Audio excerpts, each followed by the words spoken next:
দর্শক কিন্তু এই মুহূর্তে কিন্তু আমি কালাম ভাইয়ের সাথে কথা বললাম গাছওয়ালা, কিন্তু এই মুহূর্তে কিন্তু ঢাকা মিরপুর 1 থেকে কিন্তু মহাজন আইছে ডাব নেওয়ার জন্য। আমরা তার সাথে কিছু কথা বলবো। মনিল ভাই আসসালামু আলাইকুম। ওয়ালাইকুম আসসালাম ভাই। ভাই আপনি কোথা থেকে আইছেন? আমি ঢাকা মিরপুর। মিরপুর। হ্যাঁ। আপনি শুয়ে আছেন কেন ভাইয়া? কি করবো ভাই, কাম নাই, সকাল দিয়ে বৃষ্টি হচ্ছে, এর লেগে শুয়ে আছি। ও, তা মালের কি অবস্থা? গাছওয়ালা কি বললো? গাছ আলা বললো যে ভাই বৃষ্টি থামলে মাল যেতে পারবে না। ও আচ্ছা আচ্ছা আচ্ছা, আপনিও তো খুব টেনশনে আছেন। কত ভাই, ভাই। কত পিস মাল কেটেছে ভাই?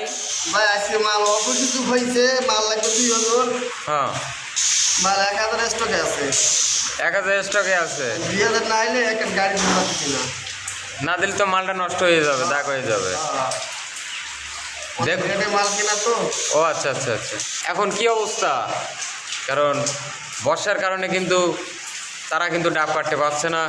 কালাম ভাই, এই ঢাকা থেকে পাঠিয়ে আনছেন, তা কি কন ডাব হচ্ছে না কি? আর ডাব বললাম যে না। বর্ষার কারণে যে ডাবটা কাটবো কি ভাই, পার্টি তো আসিয়ে শুয়েই আছে, শুয়ে আছে। শুয়ে আছে, তা খালি শুলিতে হবে না। আপনি ভাইয়া কত পিস করে মাল দেন? আমি দৈনিক দেই 280 পিস কিনে। 280 পিস। 280।